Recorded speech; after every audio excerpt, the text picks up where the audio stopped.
አፍሪካ ገና ያልተነካና የዓለምን የወደፊት አቅጣጫ የመቀየር አቅም ያላት አህጉር ተደርጋ ትወሰዳለች። አህጉሪቱ ለዓለም ኢንዱስትሪ ወሳኝ የሆኑ ማዕድናት መገኛም ነች። ለወደፊቱ የኤሌክትሪክ መኪናዎችና ለታዳሽ ኃይል ወሳኝ የሆኑት ኮባልት፣ ሊቲየምና መዳብ በብዛት ይገኙባታል። በዓለም ላይ ካለው ወርቅ፣ አልማዝና ፕላቲኒየም ውስጥ ትልቁን ድርሻም ትይዛለች። ሰፊ የፀሐይ ብርሃን፣ የንፋስ ኃይልና እንደ አባይ ያሉ ግዙፍ ወንዞች ያሏት በመሆኑ የአረንጓዴ ኃይል ማዕከል የመሆን አቅምም አላት። አፍሪካ ያሏትን እምቅ አቅም ለመጠቀምና ዘላቂ እድገት ለማስመዝገብ የአህጉሪቱ መሪዎች በየዓመቱ ይመክራሉ። ምክክራቸው በጥቁሮች መዲናና የነጻነት ምልክት ተደርጋ በምትወሰደው አዲስ አበባ ሲካሄድ የአፍሪካ ህብረት ኮሚሽን ደግሞ የመሪዎቹ አሰባሳቢ ሆኖ እነሆ ትልቁ ጉባኤ ለ39ኛ ጊዜ ተካሂዷል።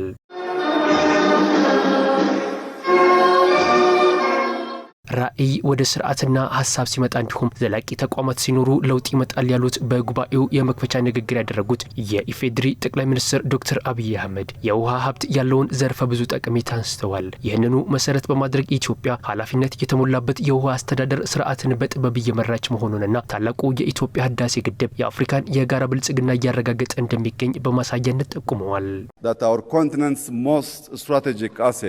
የአህጉራችን ስትራቴጂካዊ ሀብት አውጥተን የምንጠቀመው ብቻ ሳይሆን የምንቀይሰው የምንገነባውና የምናስተዳድረው ጭምር ነው። ራዕይ ወደ ስርዓትና ሀሳብ ሲቀየር እንዲሁም ዘላቂ ተቋማት ሲኖሩ ለውጥ ይመጣል። የአፍሪካን የ2025 የውሃ ራዕይ ስንገነባ ግልጽ በሆነ እውነታ ላይ ተመርኩዘን ሀሳባችን አንጸባርቀናል። ውሃ ከሀብትም በላይ ነው። ውሃ የልማትና የፈጠራ የመረጋጋት መሰረት ነው። ውሃ ከተሞቻችንን፣ እርሻዎቻችንን፣ ጤናችንን እንዲሁም ሰላማችንን ያስተካክላል። በኢትዮጵያ ኃላፊነት የተሞላበት የውሃ አስተዳደር ልማትን በጥበብ ለመምራት ቁልፍ ተግባር እንደሆነ እንረዳለን። ታላቁ የኢትዮጵያ ህዳሴ ግድብም አሁን ለቤቶችና ለኢንዱስትሪዎች ኃይል እየሰጠ ይገኛል። ለጎረቤት ሀገራትም የኤሌክትሪክ ኃይል በማቅረብ የአፍሪካን የጋራ ብልጽግና እያረጋገጠ ይገኛል። How African ingenuity can drive shared prosperity.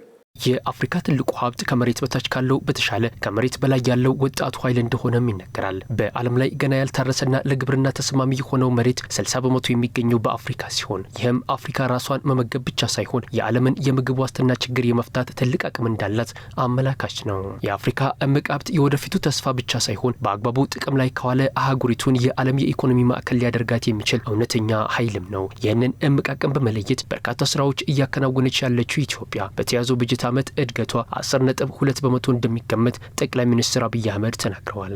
In Ethiopia, we expect growth of 10.2% by the end of this year. የኢትዮጵያ ኢኮኖሚ በዚህ ዓመት የ10.2% እድገት ያስመዘግባል ተብሎ ይጠበቃል። ኢትዮጵያ ዝቅተኛ ገቢ ካላቸው ሀገራት ተርታ አውጥቶ በምርታማነት በኢንዱስትሪና በፈጠራ ላይ የተመሰረተ ዓለም አቀፍ ተወዳዳሪ ኢኮኖሚ መገንባት ግባችን ነው። እድገት ብቻውን በቂ አይደለም። ትልቁ ሀብታችን ህዝባችን ነው። እንደ አውሮፓውያን አቆጣጠር በ2035 አፍሪካ ከቀሪው ዓለም ድምር በላይ ወጣቶችን ወደ ዓለም አቀፍ የሥራ ገበያ ታሰማራለች። ይህ የስነ ህዝብ እውነታ በዓላማና በእቅድ መመራት ይኖርበታል። ቁጥር ብቻውን ብልጽግናን አያመጣም። Numbers alone will not deliver prosperity. የዓለም መጻኢ ዕጣ ፈንታ ከሰው ሰራሽ አስተውሎት ጋር የተቆራኘ እንደሚሆን በዘርፉ ምሁራን ይገለጻል። ይህንን እውነታ የተረዳችው ኢትዮጵያ ለዘርፉ ከፍተኛ ትኩረት በመስጠት በርካታ ስራዎችን እያከናወነች ስለመሆኗ ጠቅላይ ሚኒስትሩ ገልጸዋል። የቴክኖሎጂ እድገትን በማረጋገጥ አፍሪካን በዓለም አቀፍ ደረጃ በእውቀት ግንባር ቀደም ተሳታፊ የሚያደርጋት ስራዎች በመከናወን ላይ እንደሚገኙም በመጠቆም In 2020, Ethiopia established Africa's first artificial intelligence ኢንስቲትዩት እንደ አውሮፓውያን አቆጣጠር በ2020 ኢትዮጵያ በአፍሪካ የመጀመሪያው የሆነውን አርቲፊሻል ኢንተለጀንስ ወይም ደግሞ ሰው ሰራሽ አስተውሎት አቋቁማለች። በዚህ መሰረት በመነሳት በኢትዮጵያ የመደመር ፍልስፍና መሰረት የአርቲፊሻል ዩኒቨርሲቲ ለመክፈት እየተዘጋጀ እንገኛለን። ይህ ተቋም የሰው ልጅ ሴቶች ከማሽን እንዲሁም ደግሞ ሳይንሳዊ ጥናቶችን ከተግባራዊ ተጽዕኖ ጋር ያገናኛል። የቴክኖሎጂ እድገትን በማረጋገጥ አፍሪካን በዓለም አቀፍ ደረጃ በእውቀት ግንባር ቀደም ተሳታፊ ያደርጋታል።